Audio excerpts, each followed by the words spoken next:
So we just touched down at the uber modern, almost airport-esque Hangzhou East railway station. And look, what it lacks in charm, you know, it's not Suzhou Station or Nanjing. It definitely makes up for it efficiency. We're kind of out of there in less than 10 minutes. And the COVID health app works, which is not always a given as a foreigner. I'm looking at you, Wuxi. Yeah, the one in Hangzhou is just linked to Alipay, same as the Suzhou one. Do you know what? It was quite a nice little journey. I'm a bit gutted. I was in the middle seat of 3, so I couldn't shoot any kind of cool train montages. I did my best.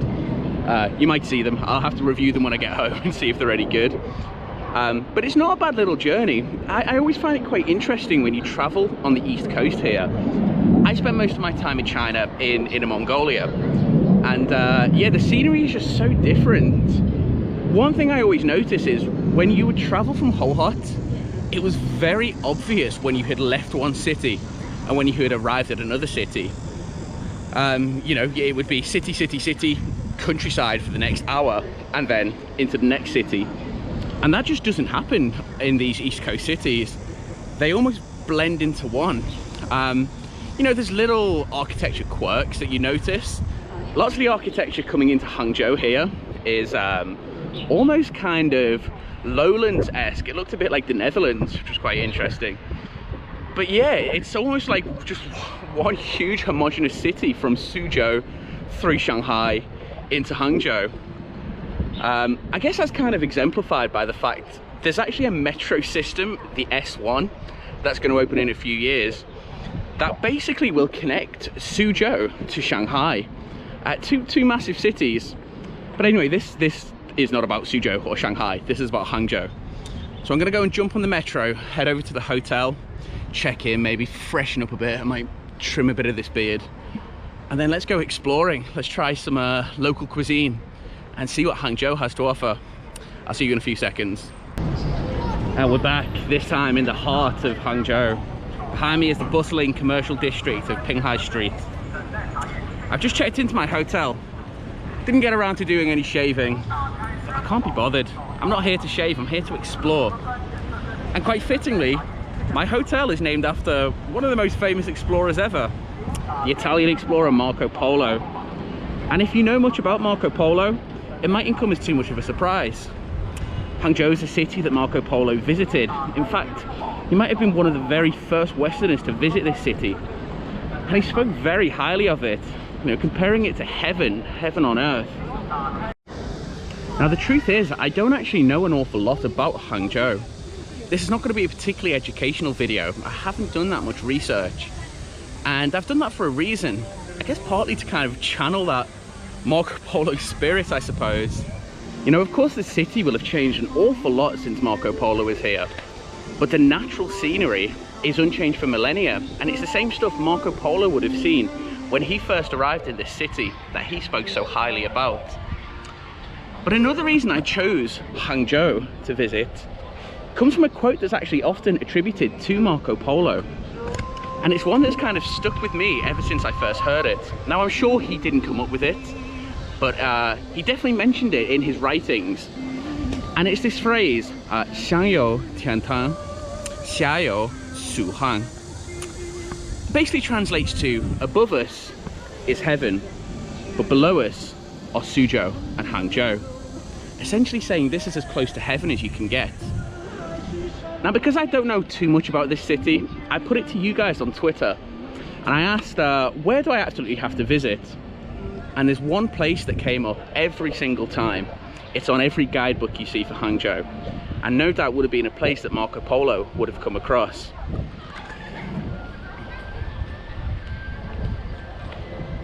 And it's this, West Lake.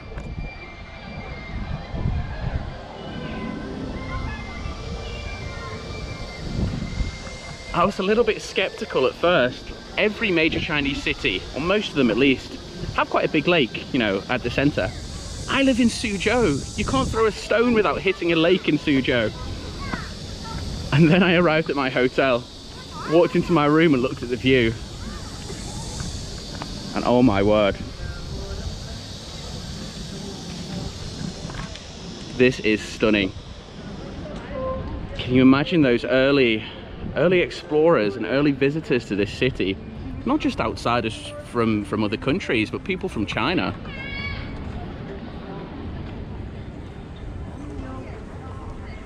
Arriving to see this. You can tell why this is the #1 place that people ask me to go to. And I imagine it's going to be just as stunning later on once the sun sets. Unfortunately, my hotel's just up there. And I think there's a roof garden at the top as well, so I'll make sure I get some night shots. Let's have a little walk around. I've always been kind of fascinated by these boats that look like floating temples or restaurants, but I've never actually gone on one. But given it's, I promised myself I wouldn't make this a vlog about how hot it is, but it's the last time I'll mention it. It's 39 degrees, and I figured where better than to jump on a boat. And it'll also remind me of the first vlog I ever shot in Gothenburg in Sweden, where I jumped on the ferries between the islands. This one's a fair bit fancier, and I imagine probably fancier than the stuff Marco Polo used to see.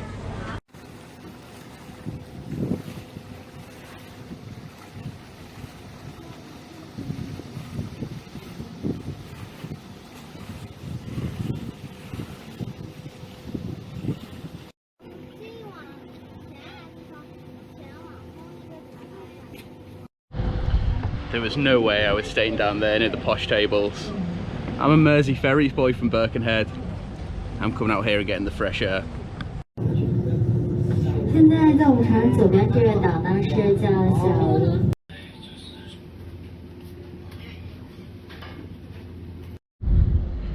know, sometimes all it takes is being sat on a boat that looks like a floating restaurant, with the wind blowing through your facial hair, in one of the world's most beautiful cities and most famous cities in a country on the other side of the world.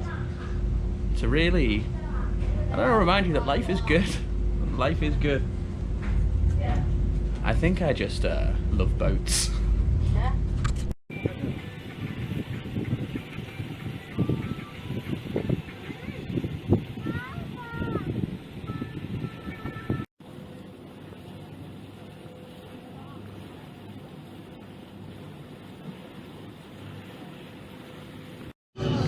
So the boat actually dropped us off on a little island, which I didn't know. It's a bit of an added bonus for me. I don't know if you can hear the sound of the cicadas, but with the heat and the humidity and just how green this is, it's always be on a tropical island. It's hard to believe there's a big new tier 1 city just behind us on the other side of the lake.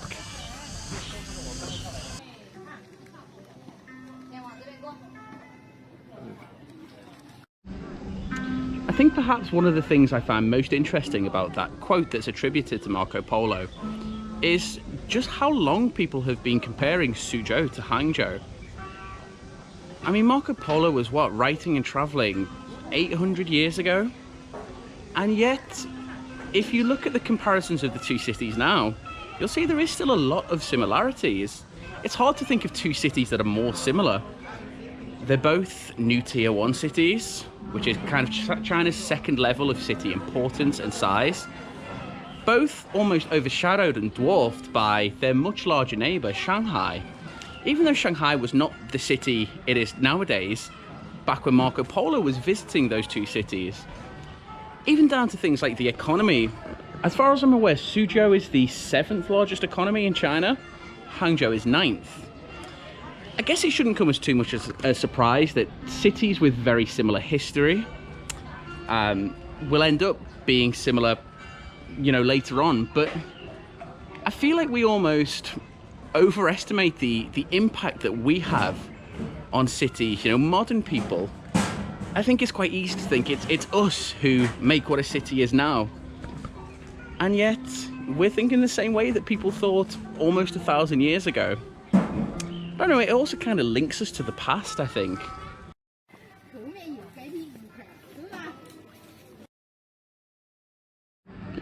Right, I know I said I'd make no more comments about the heat. This is the last one. But I just want to kind of emphasize the extremes of this country. So last time I shot a full vlog like this, I was up in Huahalta in Mongolia. and it was so cold that my phone stopped working. It just would not turn on. It was actually quite horrible because I had no way to get back to my hotel. I had to run to a friend's mum's shop and get her to call my friend to then help me buy a new phone, basically. Anyway, this is my next vlog in Hangzhou, and it's so hot that my camera keeps glitching out. So I'll be in the middle of shooting something and the camera will just stop working. I'm shooting B-roll on my phone, as I often do, and I'll get a message through on the phone saying it's too hot and I need to turn the camera off. Hopefully it's all salvageable. I guess if you're seeing this, then I managed to get some footage. If not, I'm just speaking to myself like a crazy man in the heat.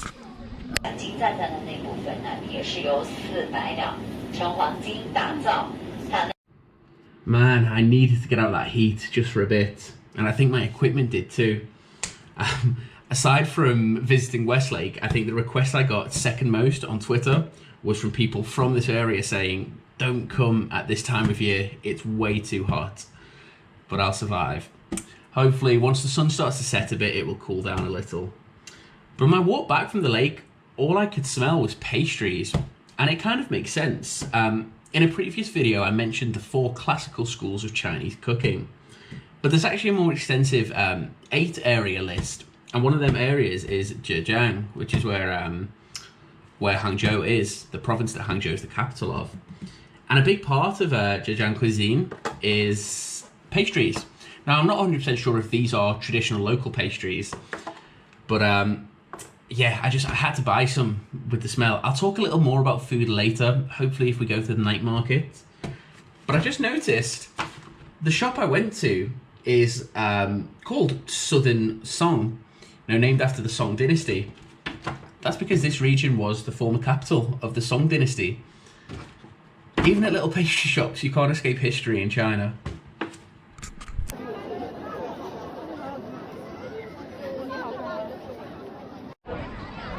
Like most cities in this part of China towards the south of the east, Hangzhou really becomes alive at night once the air is a fair bit cooler. And that's definitely the case both here at Westlake, but also at Hangzhou's famous night markets like this one here in Wushan. And it's places like this really that I think remind you that for all of the natural beauty and history in a place like this, they are still living, active cities, growing cities, vibrant cities. And this very much, proves that.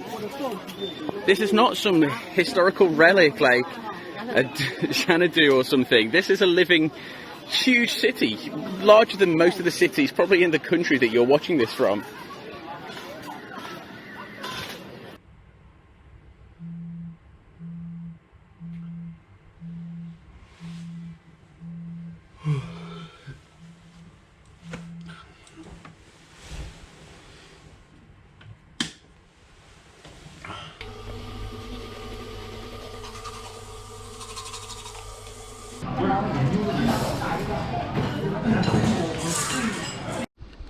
Good morning on another sweltering day here in Hangzhou.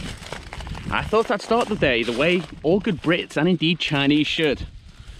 And that's why I've come to this village. The village of Dragon Well. So named because of a well at the heart of this village where a dragon used to dwell and would encourage rains down onto these lush green mountains. But if you haven't heard that English translation, that's understandable. This village is much better known by its actual name, its Chinese name, Longjing. This is the home, the birthplace of not only one of Hangzhou's greatest exports, but in fact probably one of China's and one of the most well-renowned teas in the whole world. Longjing green tea.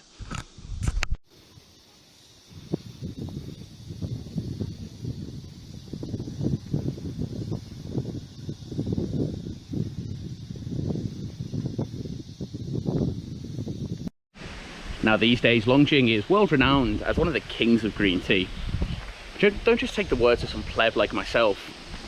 Back in the 1700s, the Qing Emperor Qianlong visited this area on an official visit from the Imperial Palace up in Beijing.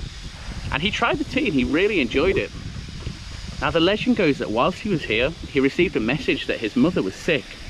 So he pocketed some of the tea and headed back up to Beijing, where he brewed some for his mother, who then made a miraculous recovery. And that started a real connection between Qianlong and this part of China and this tea. He actually donated these 18 tea plants to the Hugong Temple just in front of us, almost as a thank you for introducing him to this tea. And you know what, if it's good enough for an emperor, I'm sure it's good enough for me, even as a dyed-in-the-wool coffee drinker. I think we'll have to go and try some, won't we?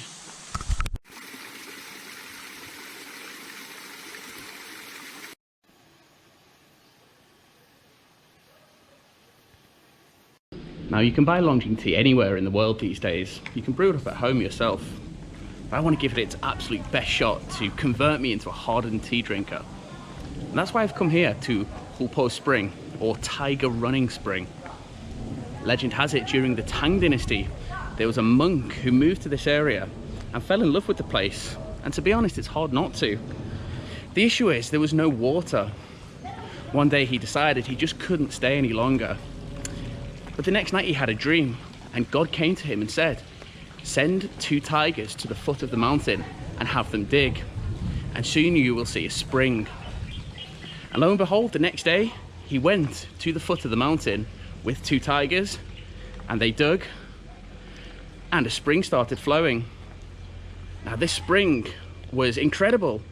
The water was flowing through quartz, and it gave some of the clearest, crispest water you can find in all of China. It has an almost sweet taste. And it's said locally, I suppose sticking to that old adage of if it grows together, it goes together, that the single best way to drink Longjing tea is with water from the spring. Let's go give it a try, shall we?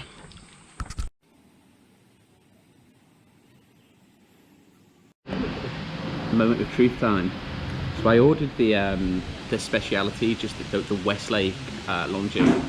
I also ordered some, this is a kind of traditional Hangzhou snack dessert sort of thing, made from lotus root starch. I'm not necessarily sure if these two are supposed to go together, but with them both being local specialities, I thought I'd give them both a go.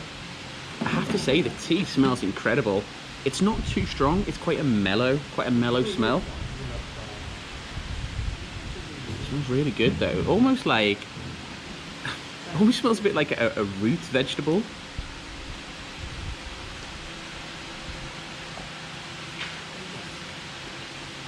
It's interesting, it's definitely not as bitter as lots of even green teas that I've had before.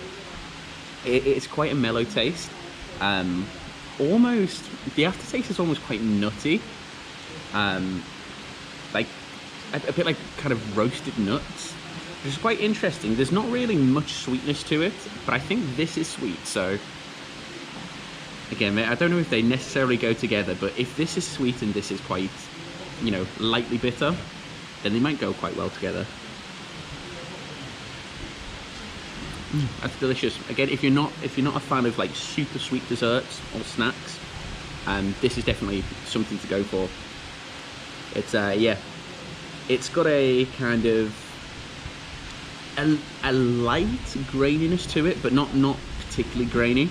Not a huge amount of texture in there, but that balances out with the dried fruit and seeds, which again also then add a little hit of sweetness. It's really good. But it's not just the tea and the snacks. I think just being here. I mean, aside from the electric lights and the fans that I'm definitely not complaining about in this heat, it's really easy to be transported back to another time where you can imagine people discussing politics or writing stories or telling legends, as long as I ignore the fact I'm speaking to an electronic camera and speaking to you guys over the internet. It's really quite special, quite a special experience.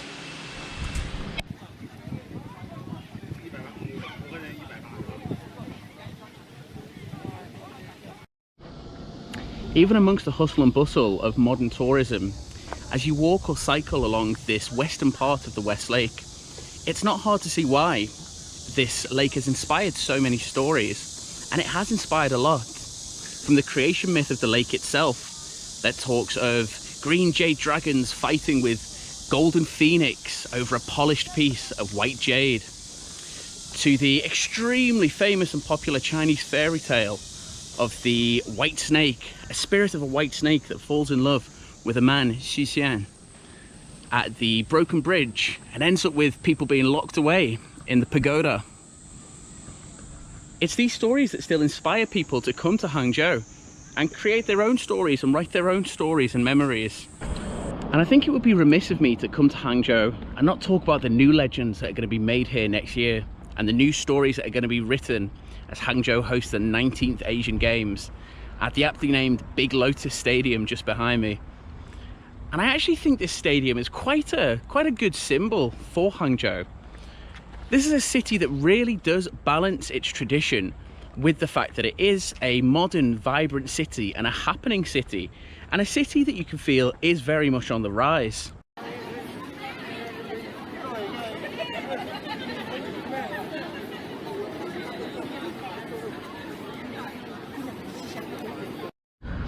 And I'm afraid it's time to say goodbye to Hangzhou. It's time to jump back on my train back to Suzhou. But I have to say, this is an incredible city. I'm always kind of drawn to China's new tier 1 cities, to be honest. I think they just do such a good job of, you know, finding that balance between everything, you know, between history and modern city, between, you know, size and convenience without being overwhelming like your Beijing's or Shanghai's. And Hangzhou definitely ticks all of them boxes for me. I feel like I say this with every video, but 2 days is not enough to explore the whole city, and I'll definitely be back at some point. But for now, from the banks of the Qiantang River, take care guys, Zaijian, and I'll see you all next time.